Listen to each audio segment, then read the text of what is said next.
guys, this is Addison, and this video is about the Digital Garrison app directory, but just for MWR. So we know that the directory is where AFES and MCOM and MWR stuff come together, but because they're all so different, I'm going to separate them by source. So this video is about MWR.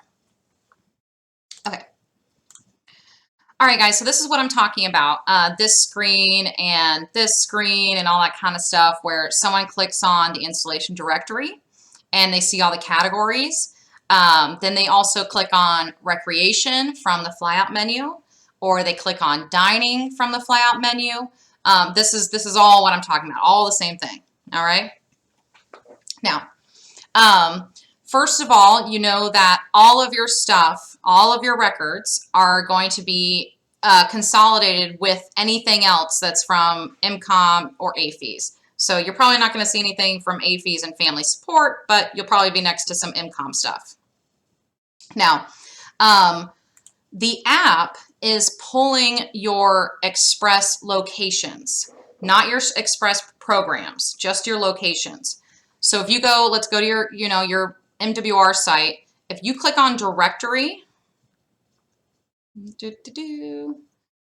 all of these is what's going to show in the Digital Garrison app. So it's not on this page, in all of these lists, it's not going to be in the app.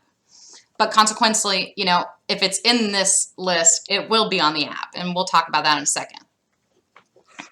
Okay, so to begin, oh, come on, there we go. When someone clicks on your category, like family support, they're going to see in the list view the things that are closest to them and open first. Okay, so it's all closest to you and then that are open. So for example, it says 400 miles away because I obviously don't live at Fort Campbell, but it's going to show as much as it can of the title, the name, right? And then it'll show the ETA, or the miles, and that's the distance between the user and the Latin long associated with your location. Then it'll show the address, and then it'll show hours, and phone number, and notice, and things like that. But I wanted to say, let's talk about the hours, right? Because this is coming back to when I told you that computers are not smart, people are smart. So this is working. This says open now 7:30 to 4, okay? And that's because, Army Community Service has given the computer bread. Here, I've actually got one back up on the gates, I think. Oh, no, I don't. Okay, well, we'll go back. If you put like a word in front of your hours or something kind of weird, the computer will not be able to recognize it. So let's say it said office hours, 7:30 to 4. The app would be like, what? Because office is the pita to the bread, okay? So if you're having trouble with these tags, just note that it's probably because you gave it pita bread and not just pita. And I know that the AFES developers have done a lot to try to fix them, fix the hours, and tell it that 24/7 is the same thing as 24-7, but it's still a work in progress. So I just wanted to call that out. Okay, so let me switch back to my Word document, and we're gonna go over everything one by one. Okay, so when someone clicks on your record, like the Army Community Service or whatever, they're going to get the details view. Now, the first thing they're going to see is the name, and the name will display the first about 150 characters, if I believe. Now, I know that some titles are longer than that, and you'll be able to tell because it'll have a little ellipsis, like a ... And I know that they were trying to fix that to compensate for the longer names, because I even think better opportunities for single soldiers didn't quite fit all the way in the app. But I don't remember, I'm not sure. When I left, they were still working on that. So, Okay, the next thing the user's gonna see is the hours, and the app is always gonna consolidate the hours as much as possible into weekdays and then weekends. So in this example, the housing services office has the same hours, same value, Monday through Friday. So the app has consolidated it, right?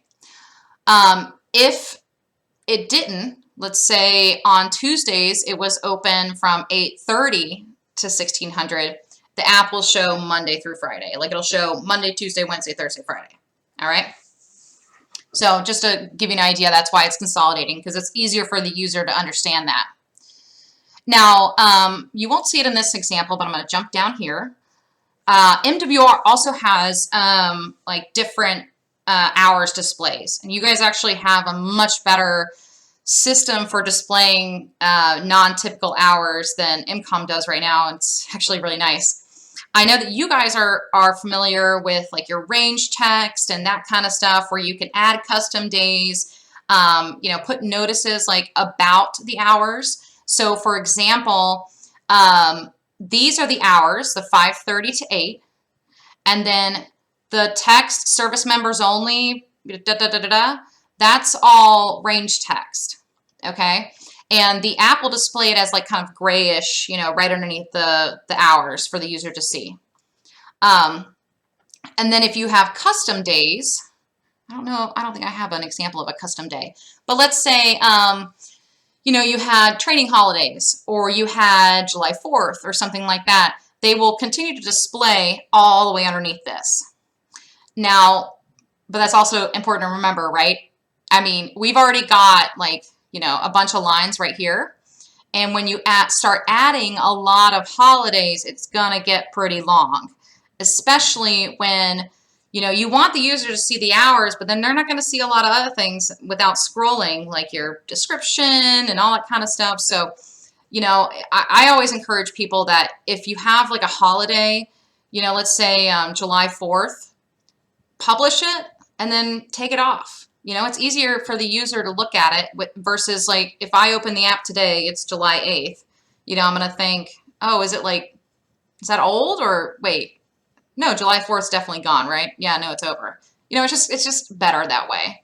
And I always encourage everyone, just don't publish all of your holidays at once. Like, do it one by one. I know it's a little bit harder, but it only takes like a few minutes. So, also in this case, the app has consolidated the Monday through Fridays. That means that all of this, the range text, the hours, everything is all the same for Monday through Friday. Okay, let's see. Let's go back up to the name. Okay, and then we've got hours, and then we've got the location. Okay, so the first thing I want to say about the location is that you will see when you're creating or editing a location that there's a section for building number. And right above it, I think it says something like only insert numbers, do not preface with BLDG or building or something like that. And that's what it says for everyone, actually. AFES has their own CMS that they use, and so does MCOM. It's actually Concrete 5 too. But basically, everyone who's sending information to the app, they're only giving those numbers. And that is because if you put a number in that little spot, the app will put in BLDG for you.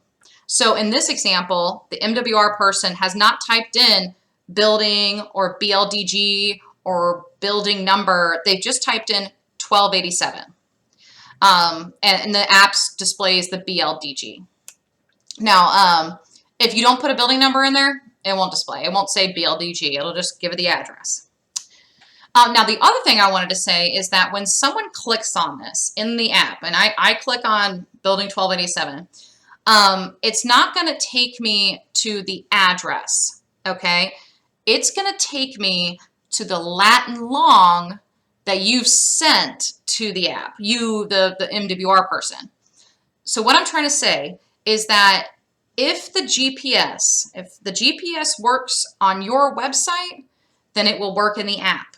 Okay, so it shouldn't be any different. If something else is happening, you gotta like do some more research, and I'll make another video about Google Maps because I know way too much about Google Maps. But so that's the bottom line. If it's working in your site, then it should be working in the app.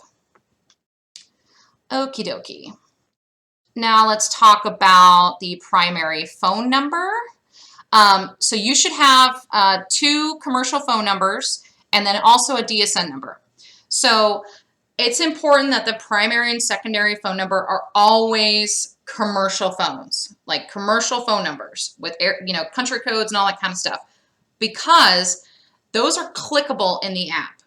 So number one, you can't put a DSN number in there because you can't dial a DSN from a cell phone. But let's go back to, let's talk about why, computers are stupid, right? Oh, where's my, okay, here we go. I'm just going to put it right here. So a lot of people do this, right? They do 912-555-1234/1235. Oh, wait. Okay. That will not work because computers are, well, cell phones are basically small computers. So if I click this, my phone's not going to say, oh, you meant just like 1234 right now, right? You just meant that first one? No, it'll try to dial a phone number that is 912-555-1234-1235. Okay. It's same thing. If you do this, you do the or, or something like that, it doesn't matter. Whatever you do, it's only got to be one phone number. It's got to be this right here. Okay. Because like I said, computers are not smart. They can't dial. They're not smart. So, okay. So that's the commercial phone numbers, and then it's not in this one, but DSN will display right underneath that, and it's not clickable. It just has like a little DSN phone icon, and it's just there for informational purposes. All right, the next thing the user will see is a link, and there will always be a link for your MWR listings, and you don't have to do anything. It's automatically made. But it's important to note that you can't change it. So let me give you an example. 19th hole snack bar. Okay, so let me show you what the URL is going to be in the app. And find it in the search. Okay, all right. This one right here, where you see directory/64614. That is going to be the link that a user sees in the app. It'll be right here. So that means that when the user clicks on that, they will get, bam. This is where it's gonna take them. All right. Email does not display in the app right now. Just as a note. No, I'm not ready for that yet. Okay. All right, so then we've got the notice, and the notice shows up in your website. It's like a little yellow bar, okay? Now, it's important to note that the notice is plain text on the app. So, sometimes I see people putting phone numbers in the notice, right? Well, on your website, someone can click on that. On the app, people can't click on that phone number. They would have to select and copy and paste. You know what I'm saying? So, I always encourage people, just try not to put anything that you want a user to be able to click on in the notice. The notice is kind of like, I like to explain it to people as like a sign on your front door, that would say, parking in the rear, or, closed on, I don't know, closed for lunch 11:30 to 12, things like that daily. It's just like a sign on your front door. Also making it short and sweet. If you have a really, really long notice, the app will still display it, but it looks better if it's nice and short and simple. It not only because, so number one, the notice is smaller, it's not meant to be long, and, it's shorter lines in the app on a phone. But also, it makes it nice and short and sweet. Okay, so, and then the next thing you'll see is description. Now, the description is not plain text, okay? It's rich text. You can do anything in rich text. So let me show you, let me get an example of a description.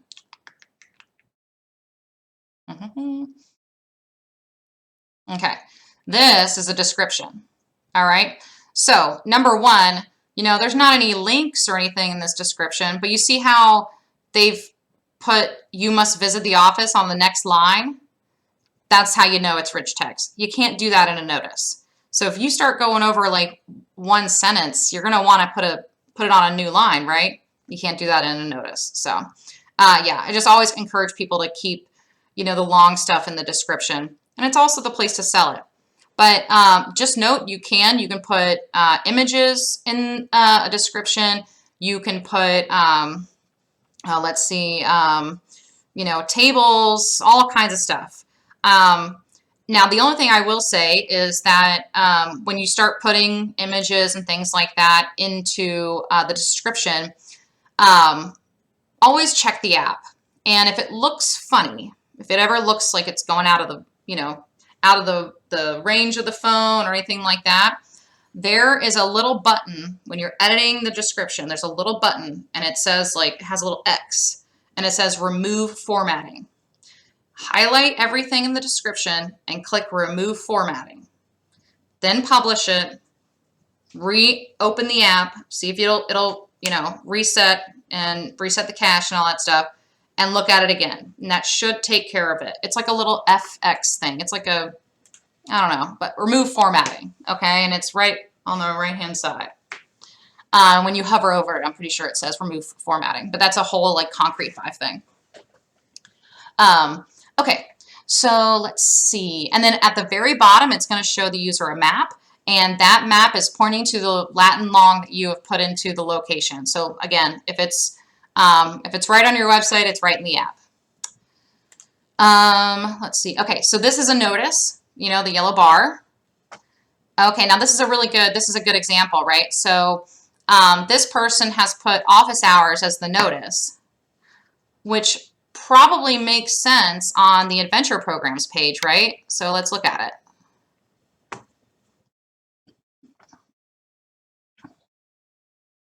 Well, still not really. So that's not really a notice because it's not right above it. Okay, it's kind of also inherent. It should just say, you know, if it's the office hours, it could say just adventure programs office. I'm not sure, but that doesn't make sense as a notice. A notice would be like, you know, please see office hours. All right.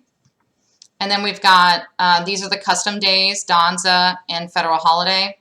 That actually reminds me also, when I was doing the training for the APHIS folks, I did encourage people to not use the word Donza as much, just because, you know, whenever you're doing content, you're always going to want to think about the spouse or the person who is reading this that has the least amount of military knowledge as possible. You know, not all spouses are going to know what a Donza is, but it's a little bit easier to understand what a training holiday is. So I know they're the same thing, but you know, the word training holiday just is a little bit more intuitive. Okay, and then here's another example, right? On the app, I can click on this, or on the website, I can click on this. On the app, I wouldn't be able to click on it, on the phone number, okay? Okay, now let's talk about categories, because they're so much fun and so confusing. You're gonna love this. Okay, so there aren't categories in a location, right? You can't put a category to a location. So then how is it getting a category in the app? Well, the app is pulling the category based on the program that it is associated with, okay? So, hold on, hear me out. So this is the 19th hole snack bar. In the app, it's under dining, right? And the reason it's under dining is because, number one, it's associated with a program. So when I click on the program, I can see down here that it is associated, The program is social and dining. Okay, so that's how it's pulling it. So if you have something that's not associated with a program, like that's associated with a program. Oh, come on, Campbell. You don't have not one? No, it looks like they've all. But if you didn't see this, if you didn't associate a program with the location, it will show up as more in the app because it doesn't have a category. Also, if you have a program that doesn't have a category that's associated with it, it's still not going to show up. It's going to show up as more. Now, I know you guys have different categories than what's on the Digital Garrison app. So I have put together all of the mapping for you. Okay, so what this is saying is that your MWR category of social and dining is going to show up in the Digital Garrison app as restaurants and food. Now, in the directory, it says restaurants and food. In the flyout menu, it says dining. They're all the same. It's the same list of stuff. Okay. Also, this is another good example. So if you have an arts and crafts center, it's going to show up in both services and in fitness and recreation. All right. So this is, if you want to just pause the video and take a look at this one. And then here are the rest of them. And then you can see down here where it says if you don't have a category, it'll show up in the app as more. Okay. All right. Now, hold on. Let me see. What was the last thing I wanted to say?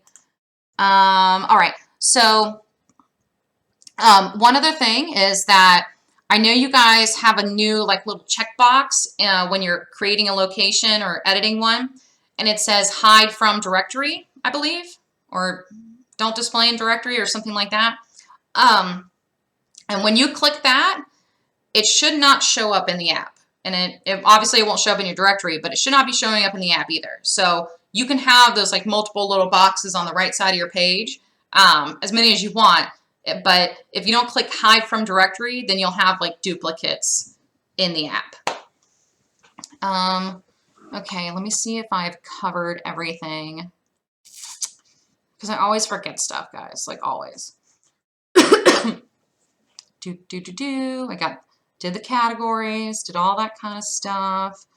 I think that's it. Yep. All right, guys. Next is the MCOM one.